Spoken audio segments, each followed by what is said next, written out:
Thank you all for joining us today. My name is Zacharias. I'm a HD family member from Finland and also a board member of the European Huntington Association.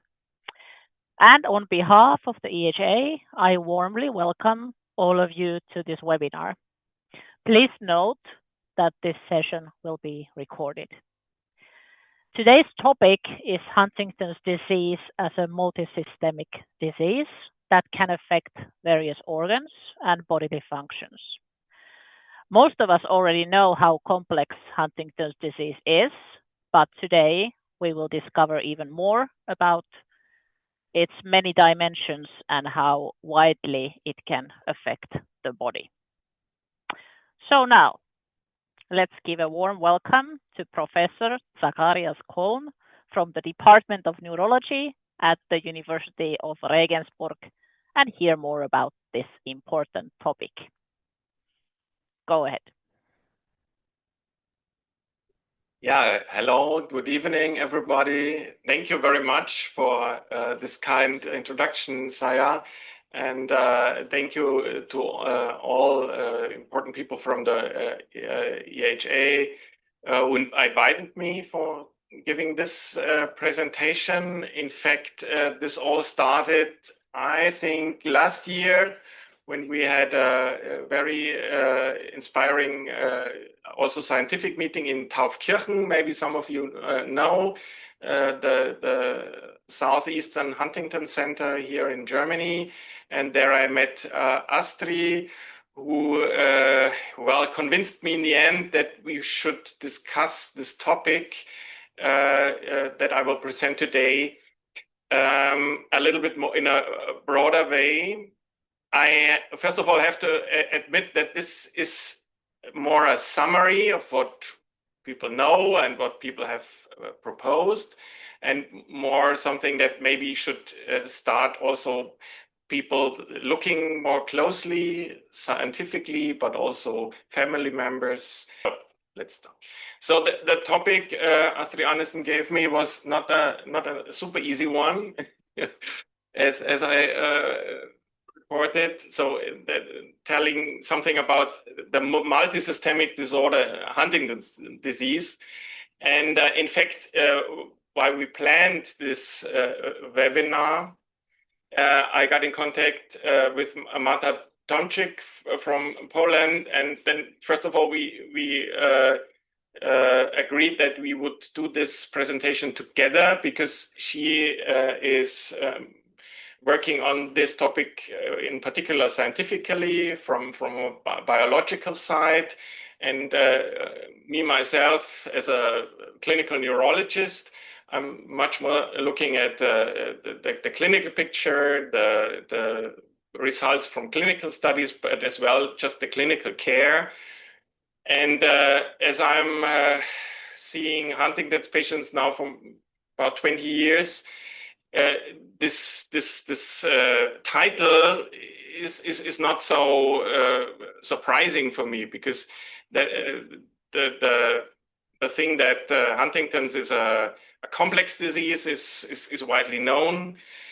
Nevertheless, what I realized is that mainly neurologists and psychiatrists are taking care of the Huntington's patients, which is definitely the best way. Nevertheless, as I learned from other diseases as well, it's always good to get input from other fields of medicine and also science. So I think it's an interesting topic, and I will give the talk, but nevertheless, Marta is somewhere around, so I will show her briefly, because she also contributed some slides and very good ideas for this presentation. And I'm quite happy that we are able now to present that both, but she's a little bit far away, but nevertheless part of this presentation. So just a brief introduction who I am and where I'm coming from. So Regensburg is let's say a middle-sized city in southern Germany. We are the university hospital neurology department, and we have two different sites where we are working. They are quite close, so it's a few hundred meters apart, but nevertheless. So this is the university hospital, and we also people working at our local district hospital, which is quite interesting because here we also have the psychiatry clinic close by, and we are seeing patients here usually from both disciplines.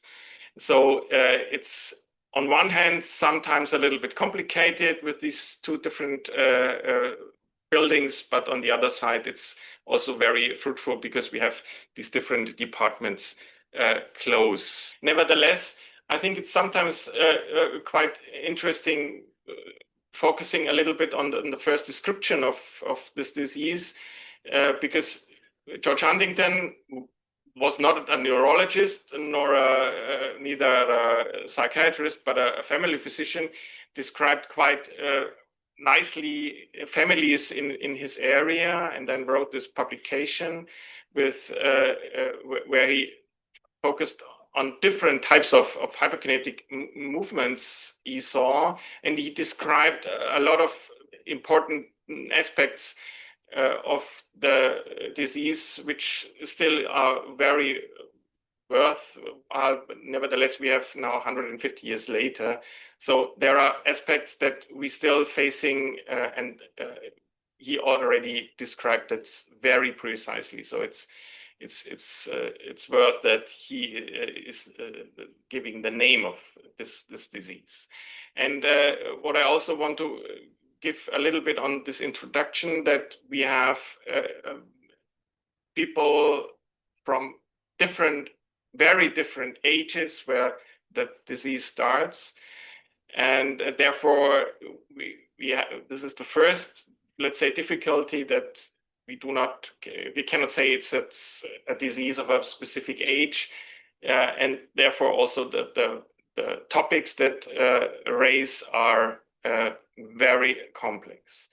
When I'm giving my lecture for the local students here in Regensburg, I'm trying to explain a little bit them that this broad spectrum of clinical science, which is really a little bit unique compared to other diseases we see in neurology, it's hard to classify them, but I'm trying to explain them. We have a lot of neurological symptoms, and then the movement disorder is just a part of it. And then we have a lot of psychiatric problems that can occur, but do not have to. And we have the cognitive disturbances, and that's the main aspects that we are working with. Nevertheless, and that's why I put that always into my lecture for the students, that this is a super high variable clinical appearance, and even in the course of the disease. So it's changing sometimes extremely, that sometimes in the beginning psychiatric symptoms play an important role, and then it changes, and other maybe neurological problems or other symptoms are getting much more important for patients and families. And that's why it's so important to know about these symptoms, but also how to get them somehow treated, or at least get them a little bit better. So what I would start a little bit is that even the neurological symptoms that sometimes appear very precise, and neurologists always want to keep that also always a little bit in a syndrome. For Huntington's, this is really difficult, and I just put some, let's say, topics here on this slide. So we have involuntary movement disorder, and then that was usually called chorea. But this is just a part of symptoms we are seeing in the different patients. And then besides this, let's say, more movement that we are seeing, we also have sometimes in the same patient, slowing of movement. That's bradykinesia is the neurological term for that. And then we have another type of movement disorder, which is called dystonia, which sometimes appears that some patients describe it as stiffness, but it's more like a change of moving, change of posture. And in some patients, we have all this in one at the same time, which makes treatment even more complicated.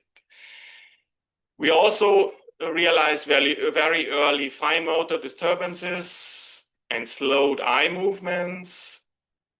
Usually this does not affect the patient somewhat much, but can be an early sign, so it's sometimes helpful. And then we have, in particular, when the disease progresses, an unsteady gait, and in particular, this frequent falls is a big problem because their patients hurt themselves, get injured, even severely, and if this happens again and again, this can be a big problem, a large difficulty for these acute things. And then we have described speech disturbances quite early, swallowing problems early and late. And as we are trying to put that everything into something that we can also measure, which is hard enough, very early standardized scales were developed, and the most important one is the Unified Huntington Disease Rating Scale and the motor part. And by that, we try to measure a little bit the severeness of these different neurological symptoms. We all know that this is not able to describe all the problems patients are facing, but nevertheless, we need to get some kind of standardized assessments, in particular when you want to see worsening or situations where things get better. So this point with the standardization of symptoms that will appear again and again, I still need to confess that even for neurologists, detecting all the symptoms of Huntington's is sometimes not so easy, in particular for those who are not so experienced with the disease. So there is one publication from last year where experts were interviewed and asked, what do you think, what is typical for Huntington's? And as you can see, the chorea, so the hyperkinetic movements, it appears in all of them, which has, I think, also to do with the name, the old name chorea Huntington. But even on the second position, which is irritability, and that's at least good because this is not a neurological symptom, nevertheless, very, very, very important, appears only in 70%. So that means that even by that, if these symptoms dominate, it might be ignored or a little bit neglected. And as you can see, then falls and gait abnormalities appear later on. And things like obsessive behavior or weight loss is, even for experts, not that in the focus that is so important for people with Huntington's. So from this side, it's already quite obvious that not only for people affected and relatives and families, but also for the doctors, it's sometimes not that easy to really cover all the complexity of the disease. And as you can see, we also have some kind of symptoms that occur and maybe are not that common, but can also appear in Huntington's. And this list is only focusing on neurological and psychiatric symptoms, not focusing on this systemic problems we want to talk about more today. So here is another slide with an overview of what we see on psychiatric or behavioral symptoms. And again, here we have a large spectrum. And in particular, we do not see any kind of, let's say, progression aspects, so that we can say it starts with something and then we end with others. So it's very individual, even in affected siblings. I saw a lot of differences concerning this psychiatric symptoms. Here we do have also standardized scales, because that's what we need to at least somehow address all these problems that can occur and somehow rate them, so that we can say, okay, it's severe or it's less severe, or it's getting better within treatment or within the course of the disease. And it was a good, an important step that also for this type of symptoms, standardized scales were developed or integrated in clinical trials and in registries. So this was an important step. In particular, as we know that these symptoms are occurring quite often in a very early phase, often prior to any kind of motor abnormalities. And I just want to bring up one old data set from the PREDICT registry. This included about 1,000 patients. And by the time of let's say the clinical diagnosis, that's the zero column here in the middle, there were already quite a lot of people affected with anxiety problems, with depressive symptoms or obsessive compulsive symptoms, so that we cannot say the disease starts by the time when the neurologist says, okay, now we have a movement disorder. And this was an important step, that this comes much more into focus now compared to by the time when I was seeing the very first patients.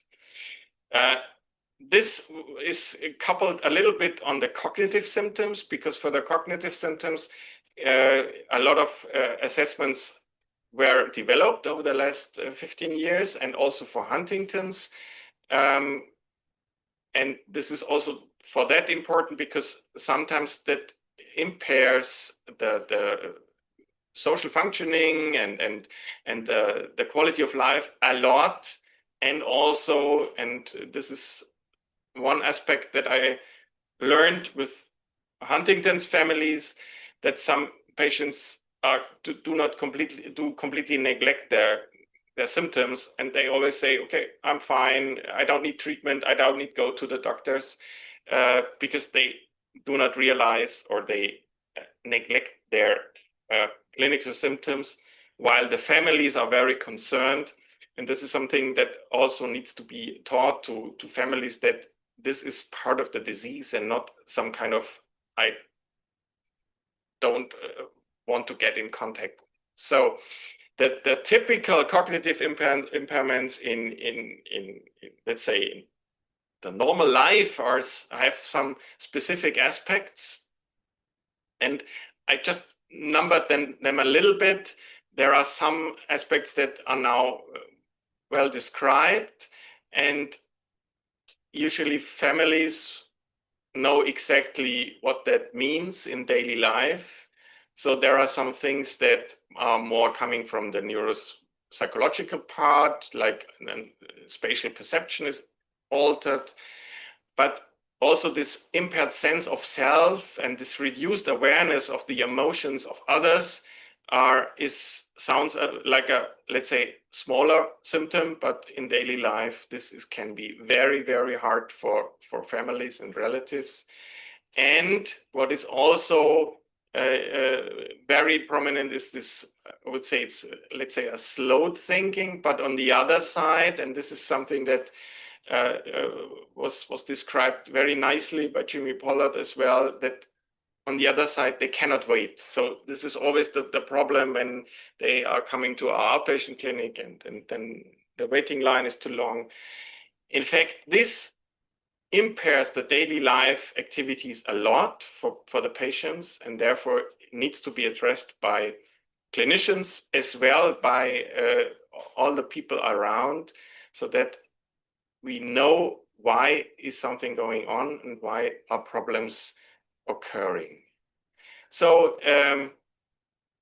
as I'm a neurologist, I'm also always very interested in what's going on in the brain. And so for Huntington's, at least some of the symptoms we are seeing, the cognitive as well as the psychiatric and the neurological,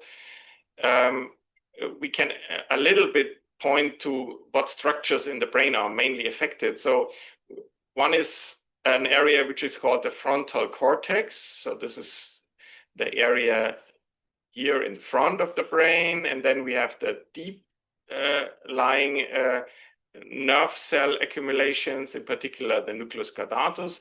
And it seems that not only that this is, let's say, there are problems, but there is also a communication problem between these two areas. And therefore, we can at least describe part of the symptoms by the affection of these areas, particularly in the, let's say, basal ganglia with Huntingtin protein in nerve cells, and also degeneration of specific areas, which over the last years then was able to give us the opportunity to more closely describe what's going on in this disease. Another important aspect, I would say, during the development to more get scientifically into the clinical problems of Huntington's, is how to measure the problems people are seeing in general. And on the one hand, for us clinicians, we sometimes feel, well, this is very, very vague and does not describe exactly what we are seeing in our patients, but nevertheless, this scale, which was called the total functional capacity scale, was very helpful to describe which areas are important in the daily life of patients. And as you can see, and I think you would agree that these are aspects of life which are important, very important, like work, financial matters, household managing, and then if things are getting worse, basic care and the need for nursing care. And interestingly, with this scale, it's quite let's say the decline of function, or even under treatment conditions and getting better of function, can very well be measured. And this was also an important step forward, that we can more precisely analyze the disease in its course. And using all these measures, we now know more precisely things that were described quite earlier, but are now can now be more measured. So we know if symptoms start earlier, then we also see a faster decline of function. So this is the TFC score, and then with different type of onset, that the speed of decline is different. And this also pushes forward the idea that an early start of treatment, medication treatment, but also non-medical treatment, might be better than just waiting for times when everything is getting really, really worse. The other aspect, which is quite well known, and that geneticists were able to describe that very well, that this CAG repeat change in the genetic information of affected people correlates with the age of onset, and then there is also a score that can be calculated. So this also helps to more standardize the analysis of patients within clinical trials. Nevertheless, and just this one slide from a presentation from Ralf Reilmann, that we have still a highly variable course, and not everything is getting worse in parallel. So therefore, there is a lot of other things that need to be addressed in more detail. An important step to measure this, besides these scales, are technical means. So specific and special type of MRI imaging is now established for clinical studies. Sensor-based analysis of movements is established and is used in clinical analysis, and also specific biomarkers, so some proteins in blood or other body tissues that can used to measure the amount of let's say disease we see in specific patients. And based on this, a few years ago, a new staging system was introduced, which also helped a little bit that we do not have just to say it's just Huntington's, so that we can somehow more classify and get earlier in any type of treatment options. And finally, and now I'm coming a little bit more into what's going on in the body of Huntington's people, that we know that this genetic mutations leads to alterations of a specific protein, the Huntingtin protein. This is now also well described. So the biologists know quite a lot about how this protein looks like, and also there are some suggestions why it's functioning differently from the normal Huntingtin protein. So this is an important step forward. And coming back to the Huntingtin protein in general, by using imaging of tissues, like a pathologist is doing, so they are doing slices of tissues, and then they're using antibodies that can detect this protein. And then they realized, well, the Huntingtin protein is distributed all over the body. So not only in the brain, which we would expect, it's a neuropsychiatric disease, so it's there in the brain, but in a lot of other tissues, this protein is also present. And in preparation of this talk, I used a quite interesting tool. It's called Protein Atlas, and then you can put in the name of any protein that is present in the human body, and then it shows you in which areas this protein can be found. And so there are two different aspects. So this is the protein itself, and the other one is, let's say, the precursor. It's the RNA. It's a little bit the template that the cell then can produce this protein, but it both reflects that we do see a lot of Huntingtin protein in the brain. That was well known and also expected, but there are also other areas of the body where quite the same amounts of Huntingtin protein are present. So endocrine tissues, for example, here. So endocrine tissues means where organs, where hormones are produced.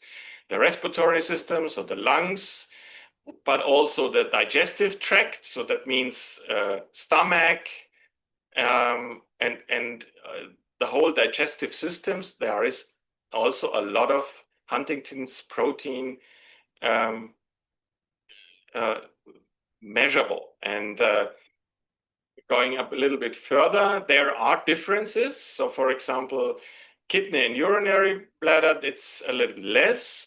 In other areas like muscular tissue, there is also a lot of Huntingtin protein present. So it's built there, and we have to assume that this is not only true for the, let's say, normal Huntingtin protein, but it's also then altered in patients that are producing the mutated Huntingtin protein. And this was also quite interesting that even bone marrow and lymphoid tissue, so lymph nodes, contain a lot of Huntingtin protein. So this is at least some additional hint that we should move a little bit further from brain to other areas of the body, because maybe by that we can explain a little bit better and even develop new ideas for treatment when we focus also on other areas. And as I'm a movement disorder specialist, I'm not only seeing Huntington's patients, but I'm also working a lot with Parkinson's patients. And in the Parkinson's field, the distribution of altered protein, synuclein is the name of that protein, is also something that was very well described, and over the last 15 years, a very important step forward, in particular, as also there a lot of other symptoms, not so much related to brain tissue, are causing problems in Parkinson's patients. And maybe this can be used as a template for further investigation and also for further understanding of symptoms in affected patients. So a few years ago, there was a nice overview, let's say a position paper, where a lot of some of these findings that were acquired over the last 20 years concerning Huntington in other regions of the brain than the brain itself. And as you can see, and that fits quite well with this distribution data, that a lot of other things were detected. And as you can see, we have bone affected, bone mineral density. Well, we don't know exactly, is this a, let's say, something that is just following the disease, or is it really going on there? So as I told you, Huntington's proteins are also detectable in skeletal muscle, and there is a lot of findings about loss of muscle itself, loss of muscle function. And then going further, we see changes in the adipose tissues of fat cells, and also the different transmitters where the regulation of fat cells is affected. And this fits quite well that we see a lot of weight loss in Huntington's patients. And then going further, so even muscle cells of the heart seem to be somehow altered. There are some data. And on the other side, as I told you already, gut, so the digestive system, there are alterations measurable.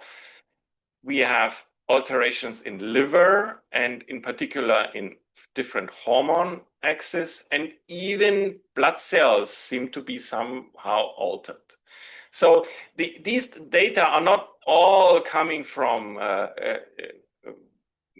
analysis of human patients, but also from cellular models and animal models. But nevertheless, it's helpful for these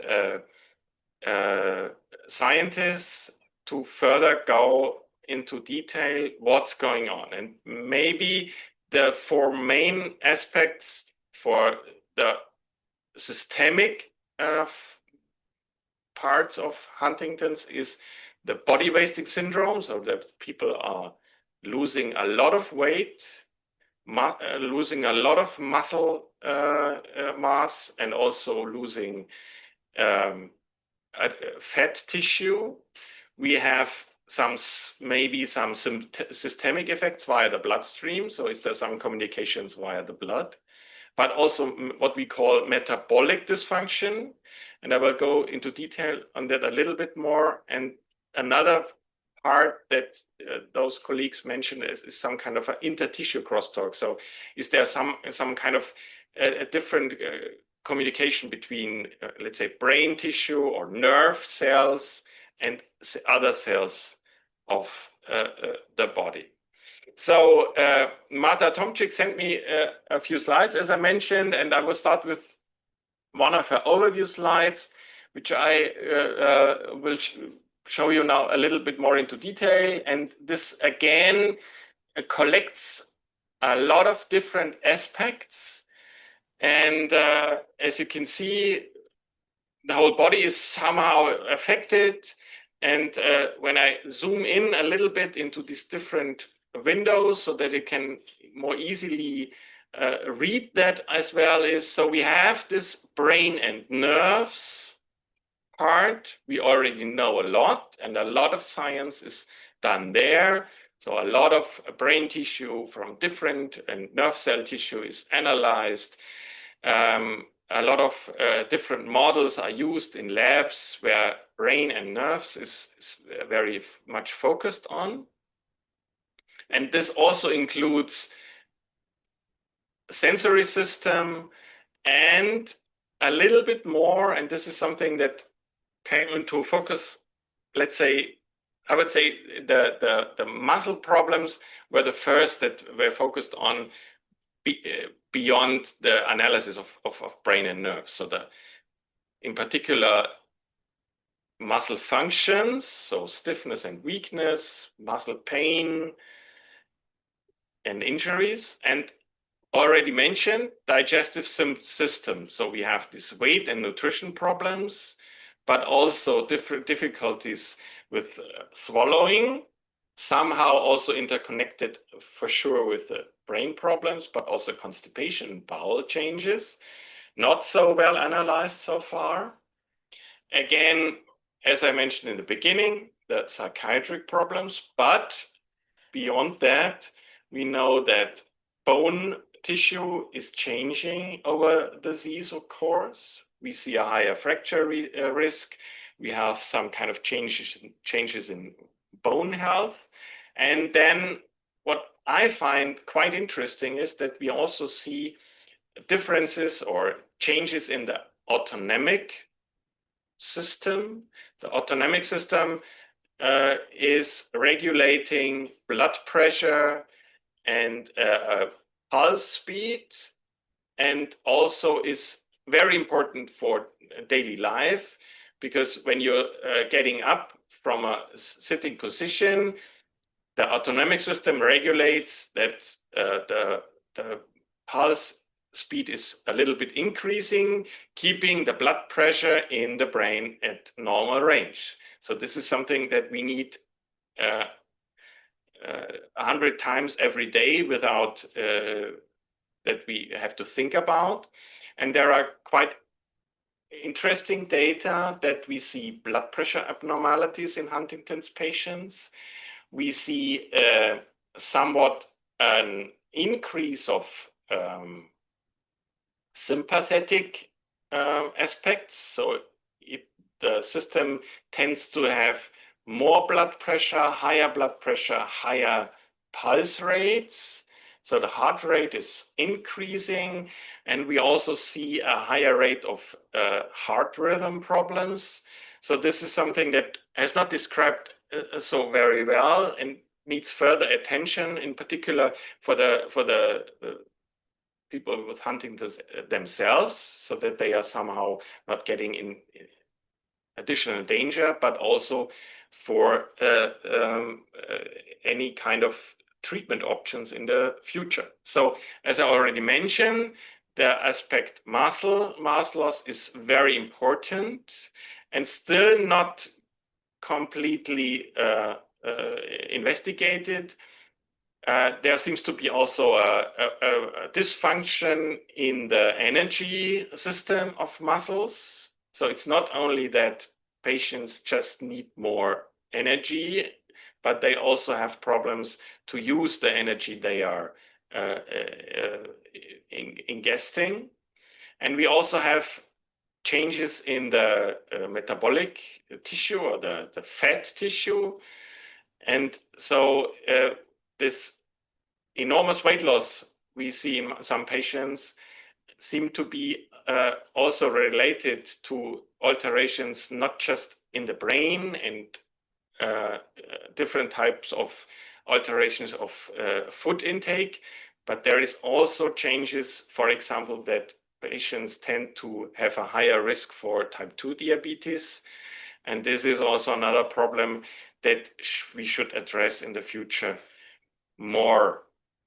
And so that's the final quarter of this complex slide, where I want to just mention that even in blood cells, so in the platelets, the small blood cells that are usually taking care of, that blood is clotting when it's outside of the blood vessels, there is a high amount of Huntington protein in these blood platelets, and there seem to be also abnormalities. And usually, if we see abnormalities here, the blood has a higher risk to clot, and in fact, patients have a higher risk for diseases on this regard as well.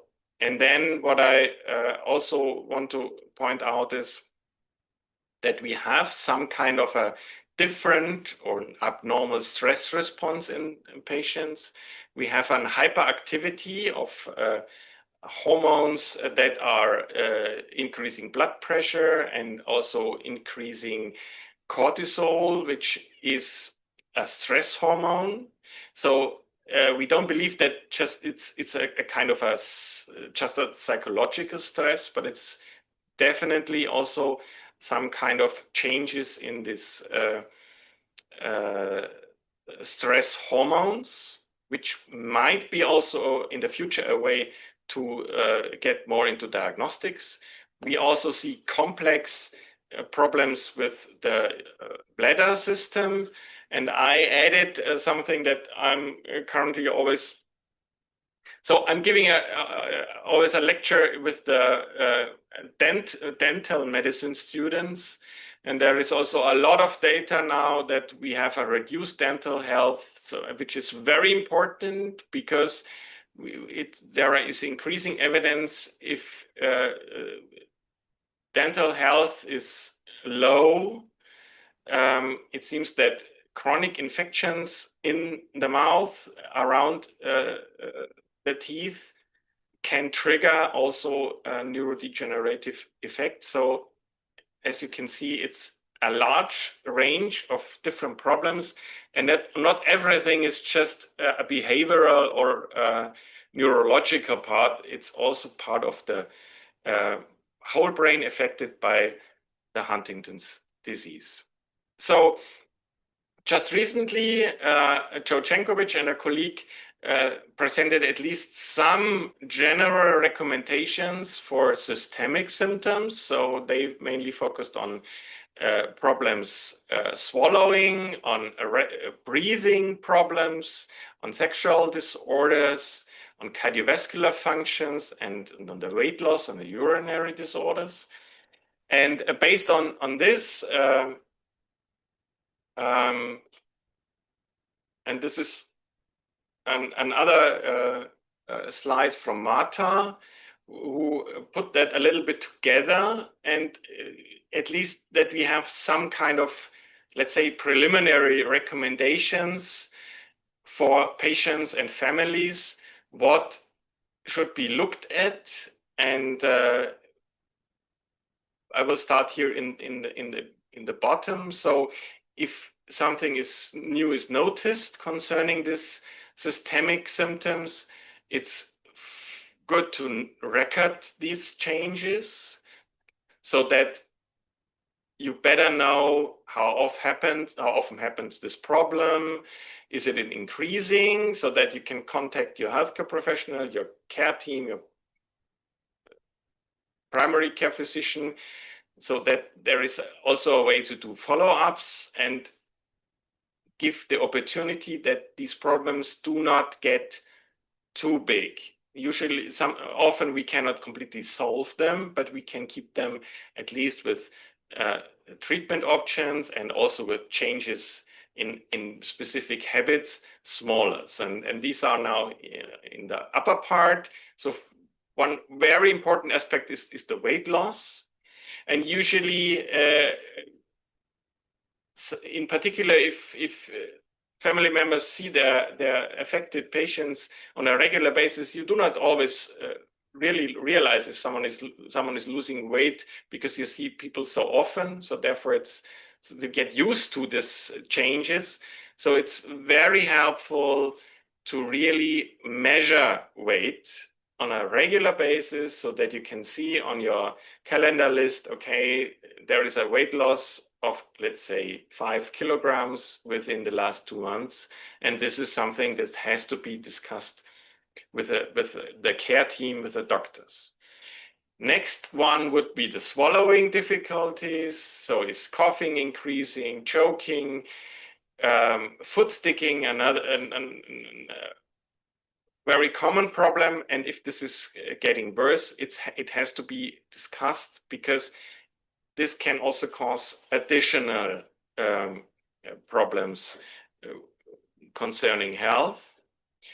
And on the same line, we have this problem with bowel changes, constipation, bloating, abdominal discomfort, something maybe sometimes it's not so much related, or at least not thought to be related to Huntington's, but it should be addressed, because these symptoms can also, if it's very common, increase the movement disorder and further trigger falls and further problems. The same is for bladder changes and sleep problems, which is quite common, and not only due to what we think is a general, I'm stressed by the disease. There seem to be much more deeper problems lying.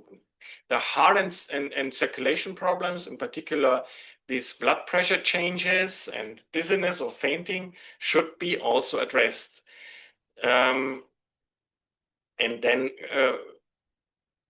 record them, discuss this with the primary care physician. The same with fatigue and pain. Pain is something that is quite common in a lot of different diseases, and we do have ways to treat pain, but we do need to know about the pain and the pain levels, because there is no machine to measure pain in any kind of patient. It's always important to communicate these problems. And the final parts are mainly on memory changes, thinking, and mood. So this is also something that needs to discuss together with the relatives and family members, so that they can be addressed. So now what can be done? And this is the second slide from Marta, more focusing on what can we do from the specialist side.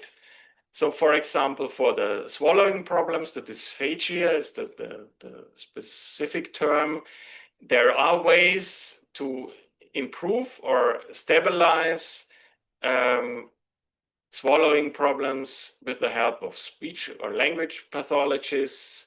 There's a lot of data and a lot of knowledge in these people concerning modify food or any other additional feeding equipment, or consider a tube insertion, so that then patients can be fed well. And please always consider that this does not mean that patients then are not allowed to eat anymore on a, let's say, a general way, but it is additional helping to get enough energy into the patient's body. And for the respiratory disorders, there are also some quite easy to learn breathing exercises, respiratory muscle training, or assisted coughing. These are also things that are well established in other areas of medicine, but not so well in Huntington's treatment. And this is something that can be well adapted, but we have to ask and we have to address these points. And this is, again, for sexual disorders, something that's really important and needs to be consulted in both ways. So behavioral aspects like a hyposexual behavior needs to be approached. But on the other side, and this is something that needs maybe also contact with urologists. And what I would say is also that we also have to rule out other causes for these problems, because what I saw quite a lot of times is then if for any kind of problems occurring, then also physician colleagues think, well, this is all caused by Huntington's. So we always need to consult the Huntington's doctor. But unfortunately, other diseases occur as well in Huntington's patients and need to be treated as well. And therefore, we have to keep always eyes open. And this is also important, as I mentioned already, for cardiovascular diseases, in particular for blood pressure regulation and specific medication that can alter heart rate or alter ECG aspects. Mentioned before, the weight loss, so it should be closely monitored. We should always keep in mind there are ways to increase calorie intake with supplements, with the help of a dietitian or nutritionist, or we have to rule out other causes for weight loss. So, for example, cancers also occur in these people, like in any other people as well. And there are ways to treat that, but we have to rule it out and not just focus on Huntington's as possible causes. And this is a little bit the same for urinary disorders. Also here, some specific aspects are already known and can be introduced. So medication for sudden bladder emptying, but also hyperactive bladder, quite common in movement disorders, and a way to that can be treated. So let me finish now with this image showing just that we have a complex range of different clinical symptoms, but we also now have different aspects of the disease that can in the future be addressed also with scientific assets to be altered. And as you can see, antibody treatment, genetic modulation, a lot of things, but also physical activity, dietary supplementation, and all these possible treatment options are not only focused on what a doctor can prescribe, but also with the help of families and family organizations that we can improve the daily life of patients. And Marta added one example, which I would like to present to you, just to give a little bit insight how sometimes this development of new ideas or treatment options are there. So there were data from different mouse and cell models that there is a specific pathway that can be addressed maybe, and then this was realized that this is a pathway that has also something to do with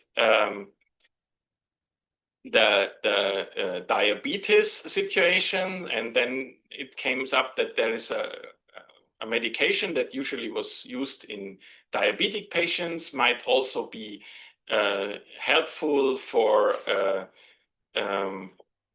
these Huntington's disease models. And at least there were some data in these models that there can be some kind of beneficial effects.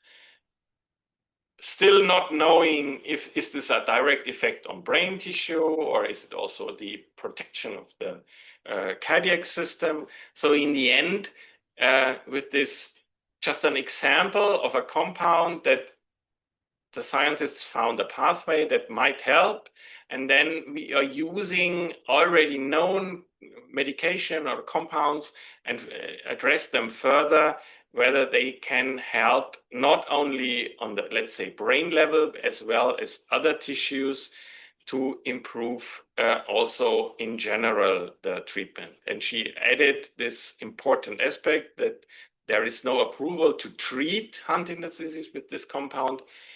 And we do not know whether there are clinical benefits, but at least to know about such a pathway can lead to the further development of different new compounds that can be studied in clinical trials. And so I'd like to conclude that not only focusing on the brain, but also other organs, other tissues might help us to improve the treatment options for the Huntington's disease. So finally, I would like to thank all the people here in Regensburg who are working with me, particularly the doctor team, and Susanne Gegenforten, who is our study coordinator, very experienced, and I'm quite happy that we can work together with her here. We have a quite good collaboration with the Erlangen site, which is also an Enroll HD site. And I would like to thank in particular the German Huntington Association. This is always very inspiring when we meet and discuss all the aspects. And I would like to end with another acknowledgement of Marta Tomczyk, who helped me develop preparing these slides. And thank you very much for your patience and interest in this topic. Thanks again for the kind invitation. Yeah. Thank you. Thank you very much, Zacharias and Marta as well, for sharing this information with us. I think it's more or less mission impossible to not only go through Huntington's disease, but all the organs in a human body. So well done. And there were also several concrete advices for not just the family members, but the professionals as well. Now I would like to thank all of you for attending this webinar, and of course our guest this evening. We hope this session has been informative. As mentioned in the beginning, this meeting has been recorded and will be available later on the EHA's social media channels. And I want to close today with a thought for all of you, that let us remember that our community is strongest when all its different parts, just like in the body, families, professionals, researchers, and advocates stay connected and work towards better understanding, better care, and better future for everyone affected by HD. Have a good evening, enjoy the summer, and take care. Bye.